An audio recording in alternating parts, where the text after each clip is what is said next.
Hi friends, good evening. Welcome to Vijaya Bharati Kuntoji channel. ಹಿಂದಿನ ಅವಧಿಯಲ್ಲಿ ನಾವು ಎಲ್ಲ ಸ್ಪರ್ಧಾತ್ಮಕ ಪರೀಕ್ಷೆಗಳಲ್ಲಿ ತುಂಬ ಉಪಯುಕ್ತವಾದಂತಹ ಮೆಂಟಲ್ ಎಬಿಲಿಟಿಯಲ್ಲಿ ಬರುವಂಥ ಒಂದು ಕಾನ್ಸೆಪ್ಟ್ ಯಾವುದಪ್ಪ ಅಂತಂದರೆ ವಾಣಿಜ್ಯ ಗಣಿತ. ಅದರಲ್ಲಿ ಬರೋದು ಯಾವುದಪ್ಪ ಅಂತಂದರೆ ಲಾಭ ನಷ್ಟ, ಶೇಕಡಾ ಲಾಭ, ಶೇಕಡಾ ನಷ್ಟ, ಕೊಂಡ ಬೆಲೆ, ಮಾರಿದ ಬೆಲೆ. ಇವುಗಳಿಗೆ ಸಂಬಂಧಪಟ್ಟಂತೆ ನಾನು ಕೆಲವೊಂದಿಷ್ಟು ಸಮಸ್ಯೆಗಳನ್ನು ಶಾರ್ಟ್ಕಟ್ ಟ್ರಿಕ್ಸ್ ಮೂಲಕ ಕೂಡ ಮತ್ತು ಮೆಥಡ್ಗಳ ಮೂಲಕ ಕೂಡ ತಿಳಿಸಿ ಕೊಡಲಾಗಿತ್ತು. ಇವತ್ತಿನ ಅವಧಿಯಲ್ಲಿ ಅದೇ ರೀತಿಯ ಇನ್ನೊಂದು ಪ್ರಶ್ನೆಗಳು ಎರಡು ಪ್ರಶ್ನೆಗಳನ್ನು ಅಂದರೆ ಟೈಪ್ 5ಗೆ ಸಂಬಂಧಪಟ್ಟಂಥ ಸಮಸ್ಯೆಗಳನ್ನು ತೆಗೆದುಕೊಂಡು ಬಂದಿದ್ದೇನೆ. ಇವುಗಳನ್ನು ಮೆಥಡ್ ಮೂಲಕ ಯಾವ ರೀತಿಯಾಗಿ ಬಿಡಿಸಬೇಕು, ಮೆಥಡ್ ಇಲ್ಲದೇ ಯಾವ ರೀತಿಯಾಗಿ ಬಿಡಿಸಬೇಕು ಎಂಬುದನ್ನು ತಿಳಿಸಿಕೊಡುತ್ತೇನೆ. ಹಾಗಾದರೆ ಮೊದಲನೇ ಪ್ರಶ್ನೆಯನ್ನು ತಿಳಿದುಕೊಳ್ಳೋಣ. ನೋಡ್ರಿ, ನಾನು ಹೇಳಿಕೊಡುವಂಥ ಟ್ರಿಕ್ಸ್ ನಿಮಗೆ ತಿಳಿಬೇಕಪ್ಪಾಗಿತ್ತಪ್ಪ ಅಂತಂದರೆ ಈ ವಿಡಿಯೋವನ್ನು ಸ್ಕಿಪ್ ಮಾಡದೆ ಸಂಪೂರ್ಣವಾಗಿ ನೋಡ್ರಿ. ಆವಾಗ ಮಾತ್ರ ನಾವು ಮೆಥಡನ್ನು ಯೂಸ್ ಆಗುತ್ತೆ ಕೆಲವೊಂದು ಟೈಮು, ಅದೇ ರೀತಿಯಾಗಿ ಟ್ರಿಕ್ಸ್ನು ಯೂಸ್ ಆಗುತ್ತೆ. ಹೌದಾ? ಟ್ರಿಕ್ಸ್ ನೆನ್ಪು ಬರಲಿಲ್ಲಪ್ಪ ಅಂತಂದ್ರೆ ನಾವು ಮೆಥಡ್ ಮೂಲಕ ಆರಾಮಾಗಿ ಬಿಡಿಸ್ಬೋದು. ಹೌದಾ? ಹಾಗಾದರೆ ಮೊದಲನೇ ಪ್ರಶ್ನೆ ನೋಡ್ರಿ. ಒಂದು ರೇಡಿಯೋವನ್ನು 720 ರೂಪಾಯಿಗೆ ಮಾರುವುದರಿಂದ ಒಂದು ರೇಡಿಯೋವನ್ನು 720 ರೂಪಾಯಿಗೆ ಮಾರುವುದರಿಂದ ಪ್ರಸನ್ನನಿಗೆ 10% ರಷ್ಟು ನಷ್ಟವಾಗುತ್ತದೆ. 10% ಅಷ್ಟು ನಷ್ಟವಾಗುತ್ತದೆ. 15% ಲಾಭವನ್ನ ಪಡೆಯುವಂತಾಗಲು ಅದನ್ನು ಯಾವ ಬೆಲೆಗೆ ಮಾರಾಟ ಮಾಡಬೇಕು ಅಂತ ಕೇಳಿದ್ದಾರೆ. ನೋಡ್ರಿ, ಪ್ರಸನ್ನ ಏನ್ ಮಾಡ್ತಾನ, ಒಂದು ರೇಡಿಯೋವನ್ನ 720 ರೂಪಾಯಿಗೆ ಮಾರಾಟವನ್ನ ಮಾಡುತ್ತಾನೆ. ಎಷ್ಟು ಕೊಂಡ ಬೆಲೆ ಗೊತ್ತಿಲ್ಲ, ಆದ್ರೆ ಅದನ್ನ 720 ರೂಪಾಯಿಗೆ ಮಾರಾಟವನ್ನ ಮಾಡುತ್ತಾನೆ. ಅದರಿಂದ ಅವನಿಗೆ 10% ಅಷ್ಟು ನಷ್ಟವಾಗುತ್ತದೆ. ಕೊಂಡ ಬೆಲೆ ಗೊತ್ತಿಲ್ಲ, ಆದರೆ ಆ ವಸ್ತುವನ್ನ ರೇಡಿಯೋವನ್ನ 720 ರೂಪಾಯಿಗೆ ಮಾರಾಟ ಮಾಡುವುದರಿಂದ ಆತನಿಗೆ 10% ಅಷ್ಟು ನಷ್ಟವಾಗುತ್ತದೆ. ಹಾಗಾದ್ರೆ ಮೊದಲಿಗೆ ನಾವು ಕೊಂಡ ಬೆಲೆಯನ್ನ ಕಂಡುಹಿಡಿಯೋಣ. ಕಂಡುಹಿಡಿಯಬೇಕು. ನೋಡ್ರಿ, ಕೊಂಡ ಬೆಲೆಯ ಸೂತ್ರ ಏನಿದೆ ಹೇಳ್ರಿ. ನೋಡ್ರಿ, ಕೊಂಡ ಬೆಲೆ ಈಸ್ ಈಕ್ವಲ್ ಟು, ಮೊದಲಿಗೆ ನಾವು ಸೂತ್ರದ ಮೂಲಕ ಯಾವ ರೀತಿಯಾಗಿ ಬಿಡಿಸ್ಬೇಕು ಎಂಬುದನ್ನ ತಿಳಿಸ್ಕೊಡ್ತೀನಿ. ಆಮೇಲೆ ನಂತರ ಟ್ರಿಕ್ಸ್. ಕೊಂಡ ಬೆಲೆ is equal to 100 divided by 100. ಇಲ್ಲಿ ಏನಾಗಿತ್ತಪ್ಪ ಅಂತಂದ್ರೆ 10% ಅಷ್ಟು ನಷ್ಟ ಉಂಟಾಗಿದೆ. ಆದ್ದರಿಂದ 100 ಮೈನಸ್ ಶೇಕಡಾ ನಷ್ಟ ಇಂಟು ಮಾರಿದ ಬೆಲೆ.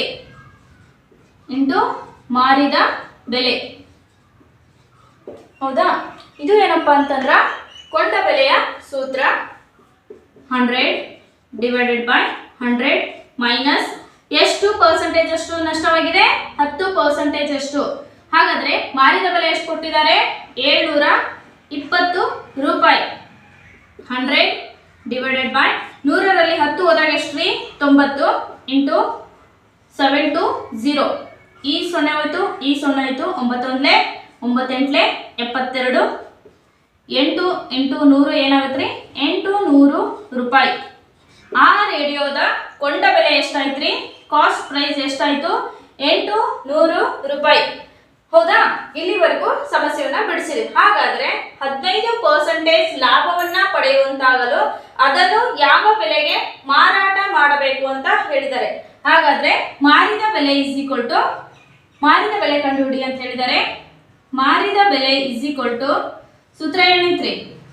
100 ಪ್ಲಸ್ ಶೇಕಡಾ ಲಾಭ ಎಷ್ಟು? 15% ಅಷ್ಟು ಲಾಭವನ್ನ ಪಡೆಯಬೇಕಾಗಿದೆ.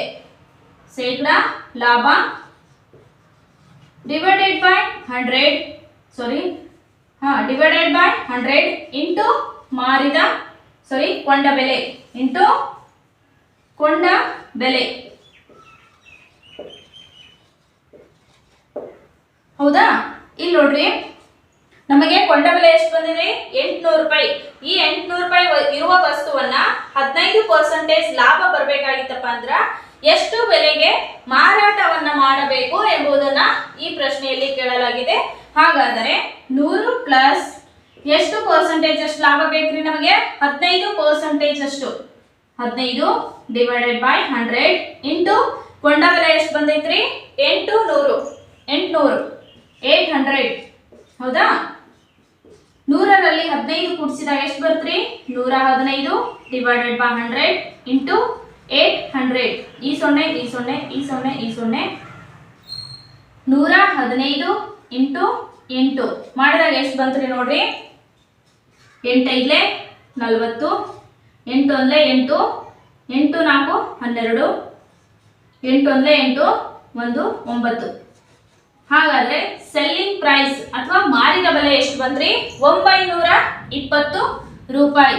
ಎಷ್ಟು ಬಂತ್ರಿ 920 ರೂಪಾಯಿಗಳಿಗೆ ನಾವು ರೇಡಿಯೋವನ್ನ ಮಾರುವುದರಿಂದ ನಮಗೆ 15% ಅಷ್ಟು ಲಾಭ ದೊರೆಯುತ್ತದೆ. ಹೌದಾ? ಈ ರೀತಿಯಾಗಿ ಈ ಪ್ರಶ್ನೆಗೆ ನಾವು ಸೂತ್ರದ ಸಹಾಯದಿಂದ ಬಿಡಿಸಬಹುದು. ಸೂತ್ರ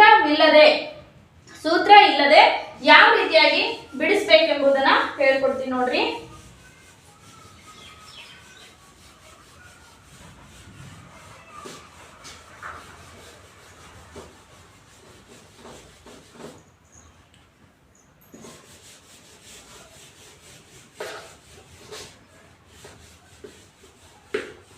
ನೋಡ್ರಿ ಇಲ್ಲಿ ಏನ್ ಮಾಡಿದ್ದಾರೆ, ಒಂದು ರೇಡಿಯೋವನ್ನ 720 ರೂಪಾಯಿಗೆ ಮಾರುವುದರಿಂದ ಎಷ್ಟು ಪರ್ಸೆಂಟೇಜ್ ಅಷ್ಟು ನಷ್ಟ ಆಗೈತ್ರಿ 10%. 100ರಲ್ಲಿ 10% ನಷ್ಟ ಅಂದಾಗ ಏನ್ ಮಾಡ್ಬೇಕು, ನಾವು ಮೈನಸ್ ಮಾಡ್ಬೇಕು. ಅವಾಗ 100ರಲ್ಲಿ 10 ಹೋದ್ರೆ ಎಷ್ಟ್ರಿ 90. ಹೌದಾ? 720 ರೂಪಾಯಿಗೆ ಮಾರಾಟ ಮಾಡುವುದರಿಂದ ಅವನಿಗೆ ಎಷ್ಟು ನಷ್ಟ ಆಯ್ತ್ರಿ 90 ರೂಪಾಯಿ ಅಷ್ಟು ನಷ್ಟ ಆಯ್ತು. ಹೌದಾ? ಹಾಗಾದ್ರೆ ನಮಗೆ 15% ಲಾಭ ಅಂತಂದ್ರೆ 100ರಲ್ಲಿ ಲಾಭ ಅಂದಾಗ ಏನ್ ಮಾಡ್ಬೇಕ್ರಿ ಪ್ಲಸ್ ಮಾಡ್ಬೇಕು. 15 ಕೂಡಿಸಿದಾಗ ಎಷ್ಟ್ರಿ 115. ನೋಡ್ರಿ, ನಷ್ಟ ಅಂದಾಗ ಮೈನಸ್ ಮಾಡ್ಬೇಕು, ಲಾಭ ಅಂದಾಗ ಪ್ಲಸ್ ಮಾಡ್ಬೇಕು. 100ರಲ್ಲಿ 15% ಲಾಭ ಅಂತಂದ್ರೆ 115. 115% ಅಷ್ಟು ಲಾಭವನ್ನ ಪಡೆಯಬೇಕಾದರೆ ನಾವು ಆ ವಸ್ತುವಿನ ಮಾರಿದ ಬೆಲೆ ಎಷ್ಟು ಅಂತ ಕಂಡುಹಿಡಿಯಬೇಕು. ಹೌದಾ? ಹಾಗಾದ್ರೆ ಕ್ರಾಸ್ ಮಲ್ಟಿಪ್ಲಿಕೇಶನ್, ಇದು ಮಲ್ಟಿಪ್ಲಿಕೇಶನ್ ಮಾಡಬೇಕು. ಯಾವಾಗಲೂ ಕ್ವಶನ್ ಮಾರ್ಕ್ ಇರೋದೇನಪ್ಪ ಅಂತಂದ್ರ ಕೆಳಗಡೆ ಬರಬೇಕು. 720 ಇಂಟು 115 ಡಿವೈಡೆಡ್ ಬೈ 90.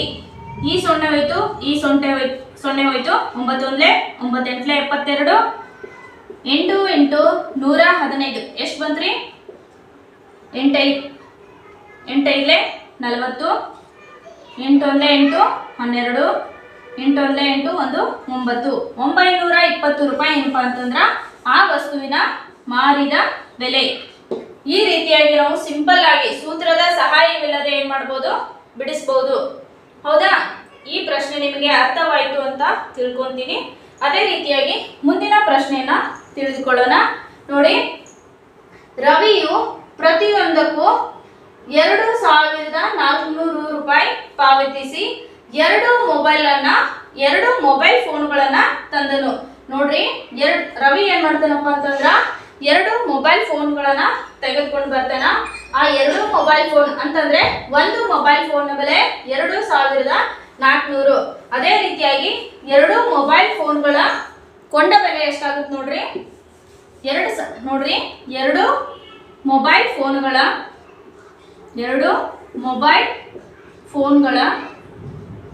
ಕೊಂಡ ಬೆಲೆ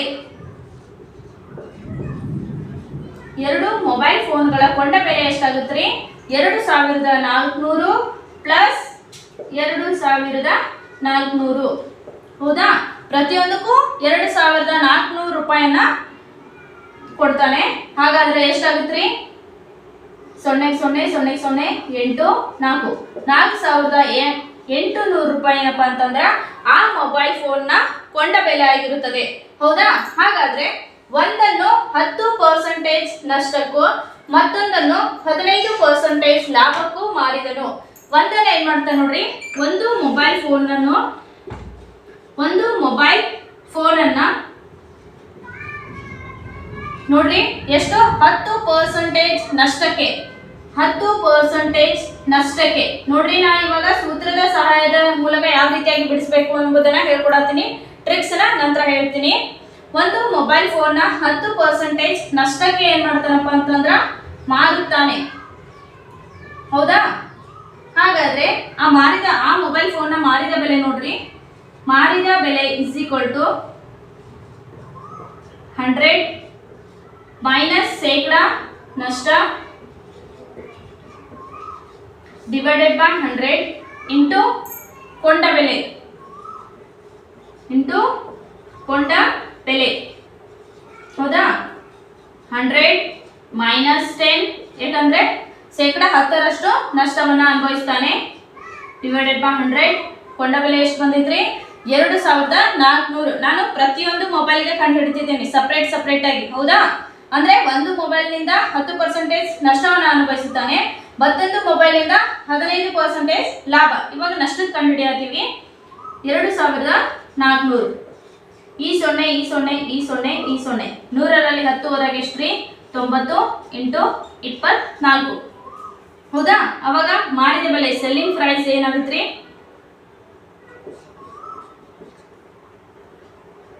10 ಇಂಟು 24 9 9 9 9 9 4 36 9 7 18 19 20 21 0 ನೋಡ್ರಿ, ಮೊದಲನೇ ವಸ್ತುವಿನ 90 ಇಂಟು 24 ಮಾಡಿದಾಗ ಎಷ್ಟು ಬರುತ್ತೆ? 2160 ರೂಪಾಯಿ. ಇದು ಏನಪ್ಪಾ ಅಂತಂದ್ರ ಮೊದಲನೇ ಫೋನಿನ ಏನಪ್ಪಾ ಅಂತಂದ್ರ ಮಾರಿದ ಬೆಲೆ, ಸೆಲ್ಲಿಂಗ್ ಪ್ರೈಸ್. ಅದೇ ರೀತಿಯಾಗಿ ನಾವು ಎರಡನೇ ಫೋನಿನ ಮಾರಿದ ಬೆಲೆಯನ್ನ ಕಂಡುಹಿಡಿಯಬೇಕಾಗುತ್ತದೆ. ಮತ್ತೊಂದು ಫೋನಿನ ಎರಡನೇ ಮೊಬೈಲ್ದು ಸೆಲ್ಲಿಂಗ್ ಪ್ರೈಸ್ ಅಥವಾ ಮಾರಿದ ಬೆಲೆಯನ್ನ ಕಂಡುಹಿಡಿಯಬೇಕಾಗಿತ್ತು. ಇಲ್ಲಿ ಏನಪ್ಪಾ ಅಂತಂದ್ರ 15% ಲಾಭಕ್ಕೆ ಏನ್ ಮಾಡ್ತಾನೆ ಅವನು? ಮಾರುತ್ತಾನೆ, ಹೌದಾ?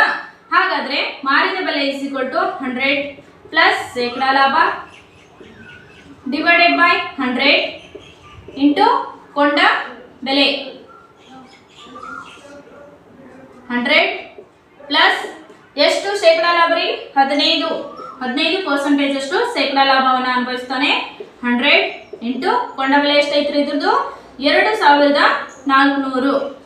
ಹಾಗಾದ್ರೆ 115 100 ಪ್ಲಸ್ 15 ಎಷ್ಟಾಯ್ತ್ರಿ? 115 divided by 100 into 2400.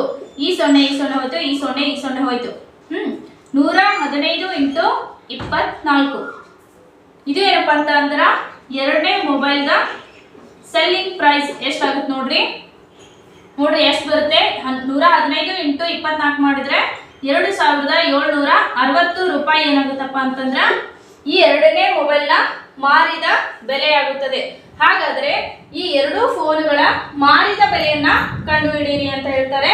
ಈ ಎರಡು ಫೋನ್ಗಳ ಮಾರಿದ ಬೆಲೆ ಎಷ್ಟಾಗಿದೆ ನೋಡ್ರಿ. ಮೊದಲೇದು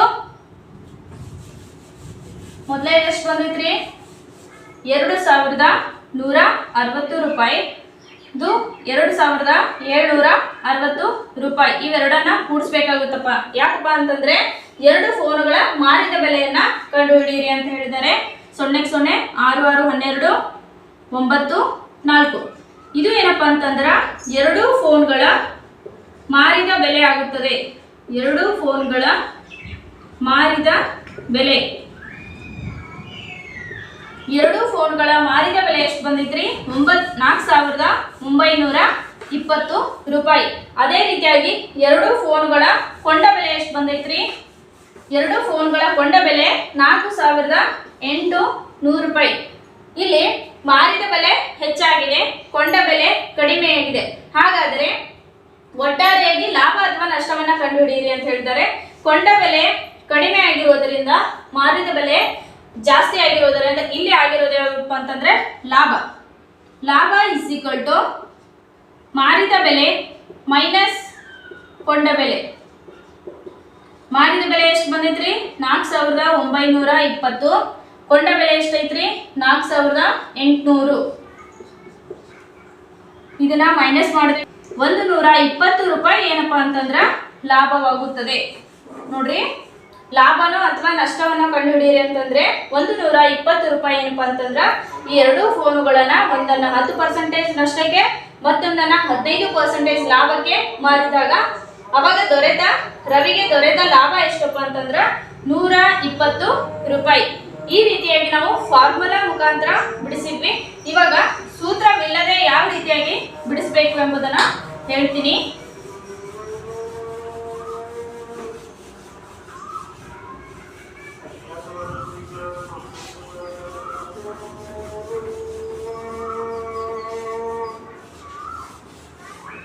ನೋಡ್ರಿ ರವಿಯು ರವಿಯು ಪ್ರತಿಯೊಂದಕ್ಕೂ 2400 ರೂಪಾಯಿಗಳನ್ನ ಪಾವತಿಸಿ 2 ಮೊಬೈಲ್ ಫೋನ್ಗಳನ್ನ ತೆಗೆದುಕೊಂಡು ಬರ್ತಾನೆ. ಹೌದಾ? ಹಾಗಾದ್ರೆ 2 ಮೊಬೈಲ್ ಫೋನ್ಗಳ ಕೊಂಡ ಬೆಲೆ ಅಥವಾ ಕಾಸ್ಟ್ ಪ್ರೈಸ್ ಏನಾಗುತ್ತೆ? 2400 ಪ್ಲಸ್ 2400 ಎಷ್ಟಾಗುತ್ತೆ? 4800 ರೂಪಾಯಿ. 4800 ರೂಪಾಯಿ ಏನಪ್ಪಾ ಅಂತಂದ್ರ ಈ 2 ಮೊಬೈಲ್ ಫೋನ್ಗಳ ಕೊಂಡ ಬೆಲೆ. ಹೌದಾ? ಹಾಗಾದ್ರೆ ನೋಡ್ರಿ, ನಾವು ಒಂದು ಮೊಬೈಲ್ ಅನ್ನ ಮಾರುವುದರಿಂದ ಆತನಿಗೆ 10% ಅಷ್ಟು ನಷ್ಟವಾಗುತ್ತದೆ ಅಂತ ಹೇಳಿದ್ದಾರೆ. ನೋಡ್ರಿ, 2400ಕ್ಕೆ 10% ಅಂತಂದ್ರೆ ಒಂದು ಸೊನ್ನೆಯನ್ನ ತೆಗಿಬೇಕು. 20% ಅಂದ್ರೆ 2 ಸೊನ್ನೆಯನ್ನ ತೆಗಿಬೇಕು. ಇಲ್ಲಿ ಕೇವಲ 10% ಅಂತಾರೆ. 2400ಕ್ಕೆ 10% ಅಂತಂದ್ರೆ ಒಂದು ಸೊನ್ನೆಯನ್ನ ತೆಗೆದಾಗ 2400ಕ್ಕೆ 240 ಏನ್ ಮಾಡ್ಬೇಕು? ನಾವು ಮೈನಸ್ ಮಾಡ್ಬೇಕು. 240 ಹೇಗ್ ಬಂತ್ರಿ? 2400ರ 10% ಅಂತಂದ್ರೆ ಒಂದು ಸೊನ್ನೆಯನ್ನ ತೆಗೆದಾಗ ಉಳಿದಿದ್ದೆಷ್ಟ್ರಿ? 240. ಹೌದಾ? ಇಲ್ಲಿ 10% ನಷ್ಟವನ್ನ ಅನುಭವಿಸುತ್ತಾನೆ ಅಂತ ಹೇಳಿರೋದರಿಂದ ಇಲ್ಲಿ ಮೈನಸ್ ಮಾಡಬೇಕು. ಒಂದು ವೇಳೆ 15% ಲಾಭ ಅಂತಂದಾಗ ಪ್ಲಸ್ ಮಾಡಬೇಕು. ಇಲ್ಲಿ ನಷ್ಟ ಇರೋದ್ರಿಂದ ಮೈನಸ್ ಮಾಡಬೇಕು. 0 0 10 4 ಹೋಯ್ತು 6, 4ರಲ್ಲಿ 3 ಹೋಯ್ತು 1, 2100 ರೂಪಾಯಿ. 2160 ರೂಪಾಯಿ ಏನಪ್ಪಾ ಅಂತಂದ್ರೆ ಇದು ಮೊದಲನೇ ಮೊಬೈಲ್ದ ಮಾರಿದ ಬೆಲೆ. ಮೊದಲೇ ಮೊಬೈಲ್ದ ಮಾರಿದ ಬೆಲೆ. ಅದೇ ರೀತಿಯಾಗಿ ಎರಡನೇ ಮೊಬೈಲ್ದ ಮಾರಿದ ಬೆಲೆ ಕಂಡುಹಿಡಿಬೇಕು. ಎರಡನೇ ಮೊಬೈಲ್ನ ಮಾರಿದ ಬೆಲೆ. ಹೌದಾ? ಇದು ಏನಾಗಿತ್ತಪ್ಪ ಅಂತಂದ್ರ 2400ಕ್ಕೆ 15% ಲಾಭ. ಹೌದಾ? 10% ಅಂತಂದ್ರೆ 240. ಹೌದಾ?